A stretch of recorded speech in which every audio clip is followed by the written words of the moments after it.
Bakunze ibijwi rya Amerika, turabasuhuje aho muherereye hose ku isi. Tubahaye ikaze kandi kuri uru rubuga twabashyiriyeho rucishwaho amakuru y'ijwi rya Amerika mukunda muri benshi. Nimujye kure.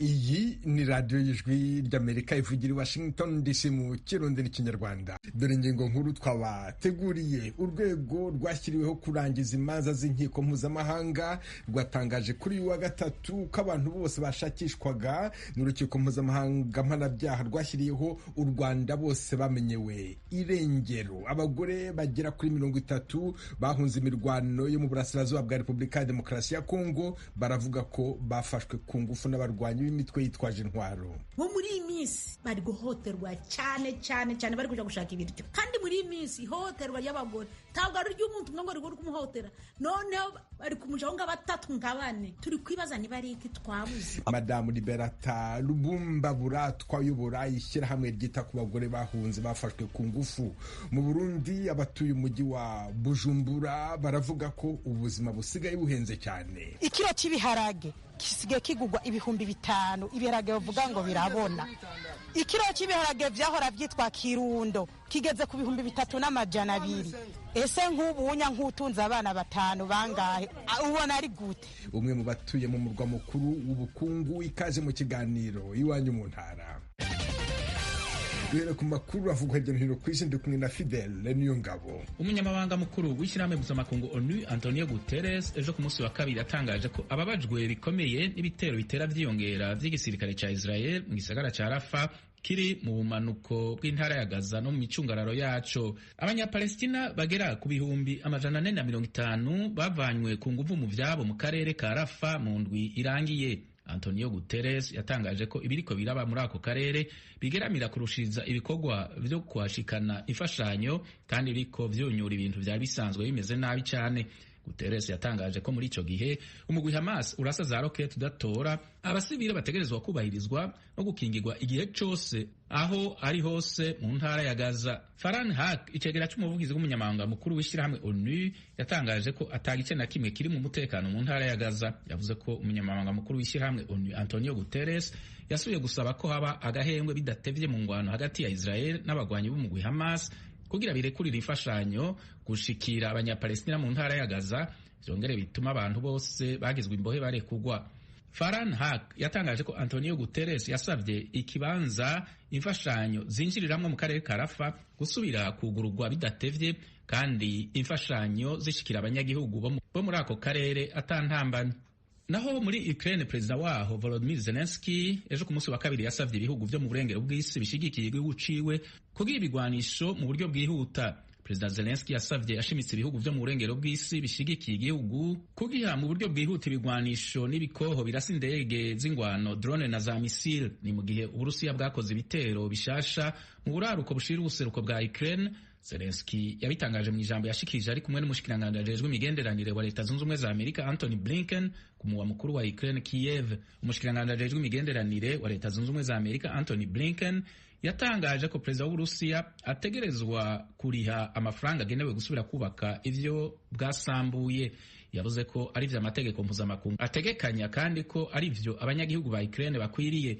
Mu ijambo yashikirije ari ku mugwa mukuru wa Ukraine Kiev, Blinken yavuze ko leta ya Amerika ifise ububasha bwo gufata amatungo y'Uburusiya ari ku butaka bwa Amerika ikayakoresha mu ntumbero yo gufashira gusubira kubaka Ukraine. Imbere yaho Anthony Blinken yari yabwiye perezida wa Ukraine Volodymyr Zelensky ko imfashanyo y'igisirikare iri mu nzira igana igihugu ciwe. Blinken yongeye ko Kongere ya Amerika yatanze uburyo bwo gufata amatungo y'Uburusiya ari ku butaka bwa Amerika.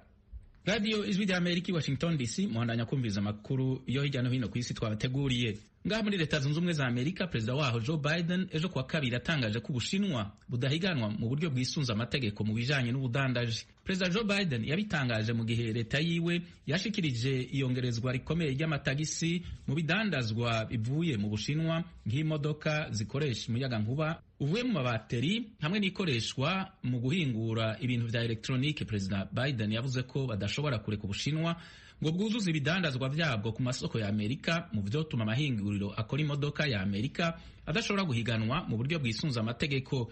Perezida Biden yabitangaje mu ijambo yashikirije ejo ku munsi wa kabiri i Washington DC. Perezida wa Amerika Joe Biden ejo ku wa kabiri yatangaje ko ayo matagisi mashasha azoba yerekeye ibidandazwa Ubushinwa bushorera muri Amerika vy'agaciro k'imiliyaridi 18 y'amadolari. Bizoba biri mu ntumbero yo gukingira uburyo n'inguvu leta yiwe yashize mu bisata bifitiye akamaro gakomeye cyane Amerika. Radio Ijwi rya Amerika, Washington DC. Ambasade ya Leta Zunze Ubumwe za Amerika muri Tanzania yatangaje ko yugaye mu kiringo c'imisi ibiri bivuye ku bibazo vya internet bibandanya muri ico gihugu. Mu itangazo, ambasade ya Amerika yavuze ko itazoba ikora ku itariki ejo ya 14 n'itariki y'uno munsi ya 15 z'uku kwezi kwa gatanu. Yatangaje ko vyavuye ku bibazo vya internet vyatewe n'insinga zikoreshwa mu guhanahana amakuru zicishwa munsi y'ibahari zacitse. Vyagize ingaruka ku bihugu vya Tanzania, Kenya n'ibindi bihugu vyo muri Afrika yo mu buseruko na Afrika yo mu bumanuko. Ambasade ya Amerika yatangaje ko kubera ibibazo vya internet birangwa mu gihugu cyose cya Tanzania yafashe ingingo yo kugara imirimo yayo mu kiringo c'imisi. Urakoze Fidel niyo ngabo. Mukomeje kumva radio Ijwi rya Amerika yumvikanira kuri FM 93 n'ibice bitatu n'ijana na kane n'ibice bitatu mu Rwanda. Mu Burundi niko mirongo migufi ya shortwave kuri metero 19.22. Mushobora kandi kumva ibiganiro byacu mu cyo ku rubuga rwa internet kuri waishatu akadomo radio @voa.com no ku mbuga za YouTube, Instagram na Facebook. Aderesi yacu ni VOA radio yacu. Iwanyu mu ntara. Urwego rwashyiriweho kurangiza imanza z'inkiko mpuzamahanga rwatangaje kuri wa gatatu ko abantu bose bashakishwaga n'urukiko mpuzamahanga mpanabyaha rwashyiriweho u Rwanda kubera ibyaha byakorewe mu Rwanda mu gihe cya jenoside yakorewe abatutsi bose bamenyewe irengero. Ibiro by'umushinjacyaha biravuga ko abari basigaye babiri, ryandikayo na Charles Kubwabo, bapfuye. Itangazo ryashyizwe ahagaragara riravuga ko kuva mu mwaka wa 2020 ibiro by'umushinjacyaha byamenye irengero ry'abantu 8 bashakishwaga. Feliciane Kabuga afatiwe i Paris mu Bufaransa, Fulgence Kayishema afatiwe muri Afrika y'Epfo. Ibyo biro kandi bikemeza ko abandi 6 bapfuye barimo Augustin Bizimana, Prote Mpihanya, Phineas Munyarugarama, Aloyize Ndimbati, ryandikayo na Charles Kubwayo. Mu Rwanda urukiko rwanze ikirego cy'umunyapolitiki utavuga rumwe n'ubutegetsi Bernard Ntaganda wasabaga kumuhanaguraho ubusembwa kugira ngo azabashe guhatana mu matora mukuru w'igihugu ateganijwe mu kwezi kwa karindwi. Kigali, Eric Bagirubusa. Yaba Maître Ntaganda yaba ndetse n'uhagarariye urwego rw'ubushinjacyaha mu Rwanda Bwana Bonaventure Ruberwa baburana nta ruhande rwagaragaye mu isomwa ry'icyemezo ku kirego Ntaganda yatanze asaba ihanagurwa busembwa. Maître Ntaganda yatanze icyo kirego mu mugambi wo gushaka guhatanira umwanya w'umukuru w'igihugu mu matora ateganyijwe uyu mwaka. Inteko iburanisha ikuriwe na Bwana Jean Pierre Habarurema yabanje kwibutsa imiterere y'urubanza. Yibukije ko Maître Ntaganda usaba guhanagurwaho ubusembwa mu 2010 urukiko rukuru rwamuhamije ibyaha byo kuvutsa igihugu umudendezo, gukurura amacakubiri no gukora imyigaragambyo inyuranije n'amategeko. Icyo gihe rwamuhanishije igifungo cy'imyaka 4 muri gereza no kwishyura ihazabu ingana n'ibihumbi 100, ari nacyo gihano urukiko rw'ikirenga rwashimangiye mu mwaka wa 2012. Ubushinjacyaha buvuga ko Maître Ntaganda atahanagurwaho ubusembwa kuko atubahirije iby'amategeko ateganya kuva yafungurwa mu 2014. Muri ibyo buvugamo ko yakunze gukomeza yitwara nk'umunyapolitiki w'umuyobozi w'ishyaka PS Imberakuri nyamara riyoborwa na Depite Christine Mukabunani.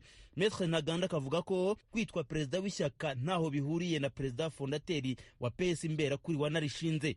Mu bindi ubushinjacyaha buvuga harimo ko Maître Ntaganda atishyuriye ku gihe ihazabu yaciwe. Buvuga ko icyo gihano cyashaje mu 2020 bityo ko yategereza imyaka 10 imbere akazabona gusa bihanagurwa busembwa.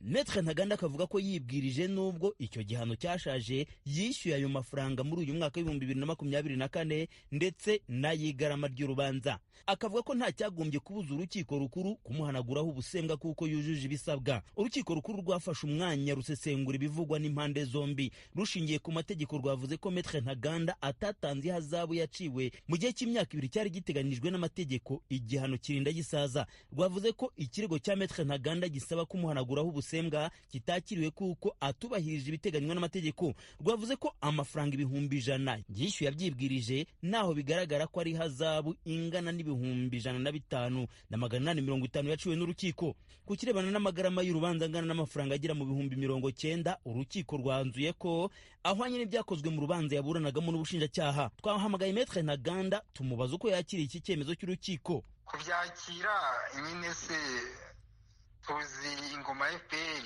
tuzi ko ubutegetsi bwa Paul Kagame bukora.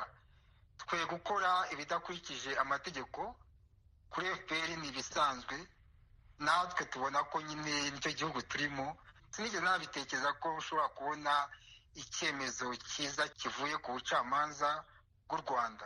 Wabonye ko rwose ntigeze mpagera, kubera ko n'ubundi narinzi ikizava muri ruriya rubanza nk'uko naruburanye ku itariki ya 10. Icyakora uyu munyapolitiki gakomeza gushimangira ko ibyemezo nk'ibi bitazaba umwanya wo kumukura mu murongo yatangiye. Ntabwo gahunda z'umunyapolitiki zirangira ko habaye ikibazo nk'icyo ngicyo. Icyo ngicyo navuga ko hari cyagiye umuntu afata urugendo hanyuma agahura n'ingorane, ariko izo ngorane ntabwo zimubuza gukomeza urugendo. Maze imyaka 33 muri politiki, nkura n'ibizazane nk'ibyo ngibyo. Icyo ni kimwe mu bizazane birenga 1000 nahuye nabyo, ariko nyuma y'imyaka 33 nakomeje politiki kandi n'ubu ndacyayikomeza. Ibi rero ntabwo byanca intege, urugamba ahubwo ubu ngubu niho rukomeye, ahubwo FPR ni ikenyere maze duhangane, kandi nzi neza ko rwose FPR izatsindwa kuko na FPR ibona no kuyigeza nkana. Maître Bernard Ntaganda yongera ku muyobozi w'ishyaka Darufa Umurinzi, Madamu Victoire Ingabire Umuhoza, nawe uherutse gutanga ikirego nk'iki inkiko z'u Rwanda zikagitera utwatsi. Uyu we yayobotse inkiko za Afurika y'Iburasirazuba ngo zimuhe ubutabera. Maître Ntaganda nawe akavuga ko bishoboka ko yazayoboka izo nzira. Bagira ubusa ijwi ry'Amerika i Kigali. Mukomeje kumva radio y'ijwi ry'Amerika ivugira i Washington DC mu Kirundi n'Ikinyarwanda. Muri Repubulika ya Demokarasi ya Kongo, abagore 28 bahunze imirwano muri teritwari za Rucuru na Nyiragongo barashinja abarwanyi ba Wazalendo n'umutwe wa M23 kuba bafashe ku ngufu mu ntangiriro z'iki cyumweru. Abo bagore basobanura ko ibyo byabaye ubwo bari bagiye gushaka ibibatunga baturutse mu nkambi za Kanyarucinya na Dombosco ziri hafi y'umujyi wa Goma. Jimmy Shukrani bakomera. Ni abagore biganje mwabo mu kigero cy'imyaka iri hagati ya 28 na 60 baganiriye na Radio Ijwi ry'Amerika binyuze ku ishyirahamwe ryita ku bagore n'abana bahuye n'ihohoterwa iryo ari ryo ryose Fakofedi rikorera mu teritwari ya Nyiragongo mu burasirazuba bwa Kongo. Umubare hafi ya wose ugizwe n'abahunze baturutse muri groupement ya Rugari mu teritwari ya Rucuru, abandi muri komine ya Kibumba mu teritwari ya Nyiragongo bacumbikiwe mu nkambi ya Kanyarucinya na Dombosco. Abavuganye n'Ijwi ry'Amerika bemeza ko impamvu bafatwa ku ngufu ari ukubera ubuzima butameze neza mu nkambi z'impunzi. Ibyo bikabatera gusubira iyo baturutse mu gushakisha ibibatunga bo n'imiryango yabo. Kubera impamvu z'umutekano, aba bahisemo kuganira n'Ijwi ry'Amerika bativuza amazina. Umwe muri bo yatangiye atubwira uko byamugendekeye. Ubwo inzara yaradukubise hano mu kambi Kanyarucinya tubaga, ubwo turagenda nja gushakisha iriya mu rugo twageze mu Binyandaro. Ubwo badutatanya tubona abasirikare babahetse imbunda babambaye ibipema. Ubwo bamaze kudutatanya, iyo buri muntu yagiye araje aragenda ukwe bari kumwirukangaho. Ubwo gisigariye bangorera nabi, baramviyoye ko boshe bagiye barirukanga bari kubafata banari kubagira nabi bose ko ni benshi cyane. Undi mugore twavuganye we yafashwe ku ngufu n'abasirikare babiri ariko atabashije kumenya amasura yabo. Aba bagore bavuga ko abo basirikare bari bitwikiriye imyenda mu maso. Amagambo batangiye kumbwira, barambwiye ngo mbese mwahunze iki, kuva mwarahunze mukamutarabaye no ngo tubane, uzaje uragaruka ino tuzaja turamuharibisha kugeza igihe cyo muzagarukira ino mwicare natwe. Ubwo bangura bya mvura mbi, baramfashe ku kingufu barambaka. Ubwo rero barangije baravuga ngo genda ariko nimuzagaruka, nimuzaje muragaruka tuzabica. Abagufashe ku ngufu bari bangahe? 2. uyu yongeraho ko babanje kumukubita kuko watindaga kwemera gukoreshwa imibonano mpuzabitsina ku ngufu yahitaga yicwa. Avuga ko abahohotewe bafashwe ku ngufu bakanakubitwa ndetse abandi muri bo bagakorerwa iyicarubozo ubwo bageraga muri utwo duce tuyobowe n'iyo mitwe. Yafashe iminota myinshi kubera ko bwari bwije, ariko baravuze ngo byanga bikunda kugira ngo tukwice no kugira tugukoresha bya mvura mbi icyo wahitamo niki. Mbona kunyica no kugira ngo bakore ibyo barakora barangize ngende, mbitamo ibyo barakora nuko barangije barandeka. Ndamanuka ndaza ndariyo ngiyo, buke mu gitondo mugira neza angira ku moto ndaza. Nyuma yo gufatwa ku ngufu, aba bagore bavuga ko bagiye bahura n'ingaruka zikomeye cyane zirimo nko kugira ipfunwe no kutongera kwiyakira neza muri sosiyete cyane ko ari impunzi. Narapfuye niyo tasi naranjana ngera mu rugo ndavuga ngo ndahera he kugamba, ndavuga ko nagiye ndi muzima. Ikibazo cyamfashe ni igiki, uburwayi bundurutse bwo kugira ngo ndembe guca, ngareba uko abana banzunguye ngaguca ko muntu ari hano, ndavuga naturuka hehe mwaba bana kugira ngo mvuge ngo nafashwe nungana nawe nungana nabo nungana nawe. Ndahora umuntu haragenda harabora, uku kuguru kubino harabora, tukubora noja kwituma hari amaraso hari amashira byose bikaza. Ibindi bibazo bikomeye aba bagore babwijwe rya Amerika ko bahuye nabyo birimo nko kubura ubuvuzi bufatika kubera ko aho bari ari benshi cyane. Bamaze kunzambaguza ikizazi kirasohoka, biba ngombwa basanga cyaraharibitse barahopera bagikura. Bamaze kugikuramo ubwo nibwo buzima bwo ndimo bubi, ubwo ndikirema kiraho ndaco nihaga, ubwo nukwicara ngo ajya ku bushake bw'Imana, Imana umfunguriye ngabona ngaye. Aganira n'ijwi ry'Amerika, Madamu Liberata Rubumba Buratwa ukuriye ishyirahamwe ryita ku bagore bahunze bahuye n'ihohoterwa baba mu nkambi zitandukanye, yemeza ko imibare y'aba bagore bahohoterwa yiyongeye cyane. Ariko ni benshi cyane kugeza n'ubu ntabwo noyihamya, ndayifite ariko ntabyihamwije. Niyo mfite berego mu mwaka gutambutse kugeza n'ubu tukareba yuko imibare yabaye myinshi cyane. Bo muri iyi minsi bari guhoterwa cyane bari kuja gushaka ibiryo, kandi muri iyi minsi ihohoterwa ry'abagore ntabwo ari ry'umuntu umwe ngo rigore kumuhotera, noneho bari kumujaho nga batatu nga bane. Turi kwibaza niba ari iki twabuze. Aba bagore bavuga ko bafashwe ku ngufu n'imitwe ya Wazalendo ndetse na M23, bisobanura ko ari iyoboye uduce bahohotewemo. Ariko ubuyobozi bw'iyi mitwe bushinjwa kuba yarakoze umurorerwa bwamaganira kure ibivugwa n'aba banyekongokazi. Ahubwo izo mpande zombi M23 na Wazalendo zitana ba mwana kuri iki kibazo. Jimmy Shukrani Bakomera, Ijwi ry'Amerika, Igoma. Nabibabwiraga mu ngingo nkuru, abatuye mu mujyi wa Bujumbura baravuga ko ubuzima busigaye buhenze cyane, bigatuma n'umushahara abakozi ba leta bahembwa utakibahagije. Babishingira ku biciro by'ibintu bikenerwa buri munsi byikubye inshuro zigera kuri 2 cyangwa zirenga. Inkuru irambuye, Pierre Claver niyo nkuru. Iki gitunguru ni noti y'ijana. Ubona ubuzima twavuga ko bushemeye gose. Uyu ni umunyagihugu wo muri zone Buterere mu buraruko bw'igisagara ca Bujumbura, avuga ko ubuzima bwamunaniye n'umuryango wiwe kubera ibiciro mu kuduga vyabaye ndanse. We na bagenzi we harimwo n'abo hagati mu gihugu bafatira ku biribwa vya nkenegwa vyaduze ibiciro, bimwe mbere bikigwiza na kabiri. Ikiro cy'ibiharage kisigaye kigugwa ibihumbi 5, ibiharage bavuga ngo birabona. Ikiro cy'ibiharage vyahora vyitwa Kirundo kigeze ku bihumbi 3,200. Ese nk'ubunya nk'utunze abana 5 bangahe ubona ari gute? Imihanyi 5 ni kiro icatanu, ama ikiraya 2200 ikiro. Ikijumu nacho arico nirimira ngaho igihanga 2200. None babona yuko tubenga Burundi bwacu tugende. Nukuri abana bamwe bararara n'ubusa kubera kiro cy'umuceri cyo kiri ku bihumbi 5 udafise ntoja. Agitavuga cyo n'amavuta ikiyiko kimwe nicyo tugura nyine ku mahera 1,000. Nta n'amazi dufise. Amakara harabavye. Cyo dusaba leta nuko yoraba ikorohereza abanyagihugu kugira ngo umuntu arabe ko yofungura akaryama. Abanyagisagara babwiye Ijwi ry'Amerika ko n'igitoro casubiye gukena no hagati mu gihugu ni nk'uko. Hari watubwiye ko yaguze iritiro imwe n'igice ku bihumbi 200 vy'amafaranga y'amarundi mu gisagara ca Ngozi, naho nyene muri Magendu kubera kuri station atakihari. Uwo muvyeyi agahenda nikose kubera ubwo bukene. hari ico umuntu yoba akivuga aha turi bikankara tugenda twarapfuye.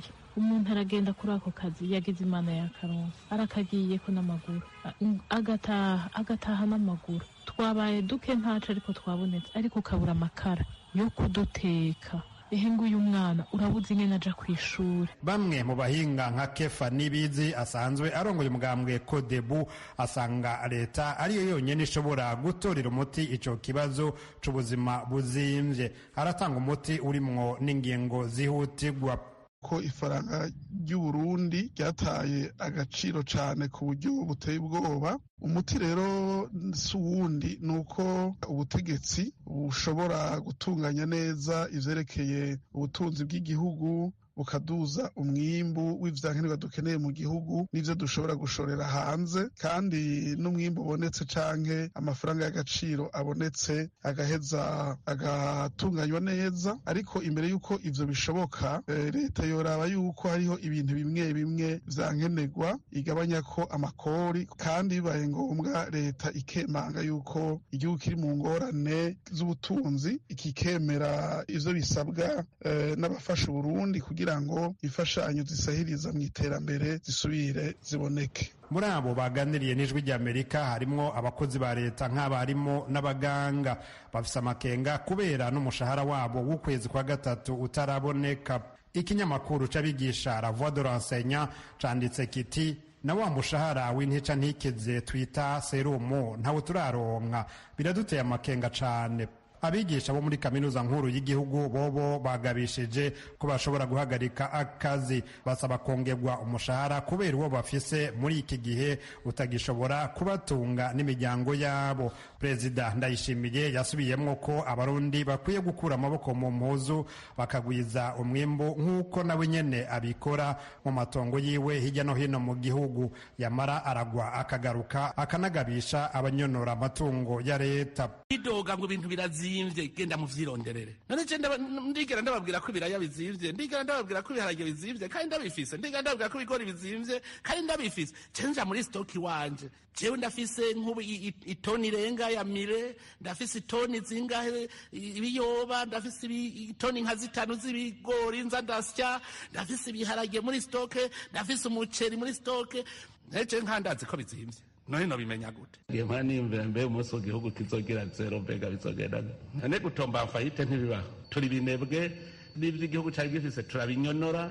Raporo y'Ibanki y'Isi yerekana ko ingorane z'ubutunzi, iduga ry'ibiciro n'itituka ry'ifaranga ry'u Burundi bihanze igihugu mu myaka 2 iheze, vyaheruka igihe Burundi bwari bwafatiwe ibihano by'ubutunzi mu mwaka w'1997 mu gihe c'intambara.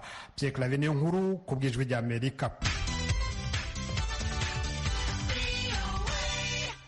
radiyo y'ijwi ry'Amerika. Uburyo bwo gutwitira undi bushobora kwifashishwa ku mpamvu zitari iz'ubucuruzi hagamijwe gufasha undi muntu utabyishoboreye. Ni uburyo bwemewe mu bihugu byinshi ku isi ariko bushyirirwaho amategeko akomeye, ariko siko bimeze mu bihugu byinshi bya Afurika. Inkuru ya Colin Sadede i Mombasa muri Kenya muragezwaho na Claire Mbabazi. Gutwitira undi ni uburyo umugore atwita akanabyara umwana amubyariye abandi bantu bashakanye cyangwa se umuntu ku giti cye. Abagore batwitira abandi baterwa inda binyuze mu ikoranabuhanga yo guterwa igi ryahujwe n'intangangabo. Nubwo iba kenshi bikunze kugirwa ibanga, imibare iva mu bushakashatsi igaragaza ko uburyo bwo gutwitira undi hakoreshejwe intanga y'umugore uzatwita bugera ku ntego yo kubona umwana ku kigero cya 60%.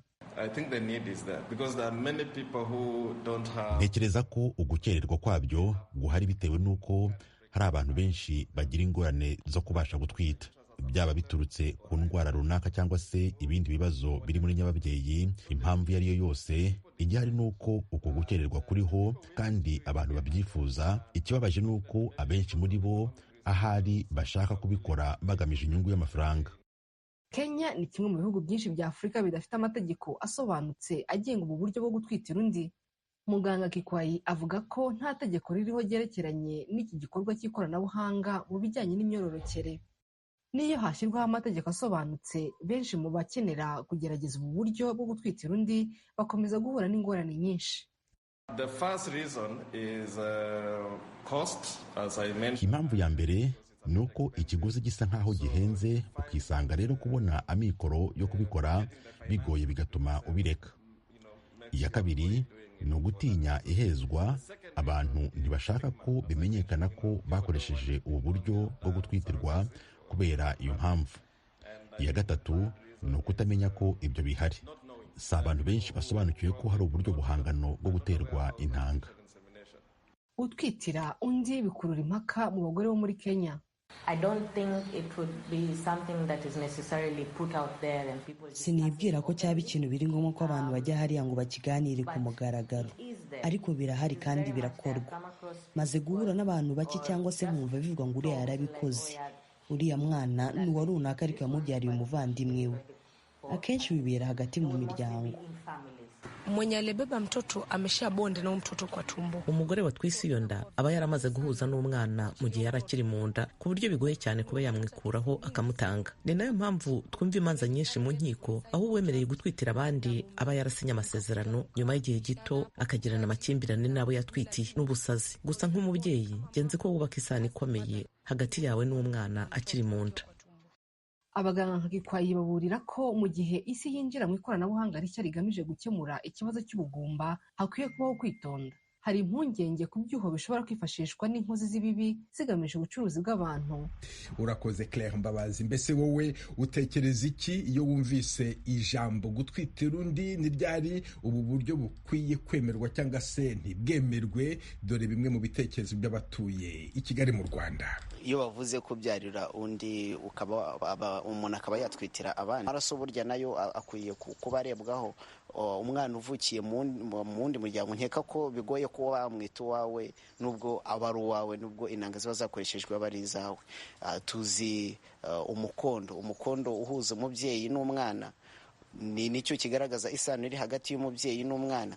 Uwo mukondo rero mu gihe avukiye ku wundi mubyeyi, ubwo se mwebwe nk'umuryango mwamubyarishije ahandi mwakwizera gute, cyangwa se muba mubyizeye ariko mwahamya gute ko uwo mwana ari uwanyu? Mu buryo bw'amaraso navuga ko uwo mwana nubwo aba yavutse mu ntanga zanyu, ariko nka 1/2 aba atari uwanyu. Nta mpamvu yo kujya guha undi muntu ngo amutwitire azanamubyarire. Uwo mwana rero ntabwo yaza ari uwanyu, aza ari uwo muntu wamuhaye, kuko ubundi umwana amenya ababyeyi be akiri mu nda. Ni ukuvuga ngo mutangira kumwitaho akiri mu nda. Rero ntabwo umwana bivuze ko gutangira kumwitaho ari uko yatangiye kurya mumwitaho. Byonyine no kuba yumva ise cyangwa nyine bamuri iruhande. Burya n'umwana iyo ukoze ku nda uri umubyeyi uri umugabo arakumva kuri we, akazanavuka azi ko umuntu amukozeho wari we. Rero uriya uzaturuka hariya ntabwo azumva kuri ari se pe. Mu buryo bw'urukundo ntabwo umwana ashobora kuba uwawe, kuko igihe cyose umwana ari kuvuka akiri mu nda, igihe avutse, izo zose ni process ziba zikazana urukundo ruhuza umubyeyi n'umwana. Igihe umwana atigeze abonana n'umubyeyi akarinda akura, ntabwo bishoboka ko urwo rukundo rushobora kuboneka pe, ahubwo byasa nkaho yaba amwadopse. Ni ukuvuga ngo we waza wumva ko ari uwawe, ariko umwana nta gihe yazumva ko uri umubyeyi we, kuko ntabwo yigeze abona urukundo rw'ababyeyi, ntabwo yigeze agira connection yawe nawe. Ndumva nta gitangaza kirimo kuba umugore yaba atwitira. Birashoboka hagati y'ubwumvikane bwabo, cyane ko usanga hari n'abashakisha abana bo kurera hirya no hino, ugasanga umubyeyi arifuza umwana yarera kugira ngo umwana abe uwe, ariko babonye umuntu batwitira hagati y'ubwumvikane bwabo, ndumva ntacyo byaba bitwaye kugira ngo babone uwo mwana. Ibyo byari ibitekerezo bya bamwe mu batuye i Kigali.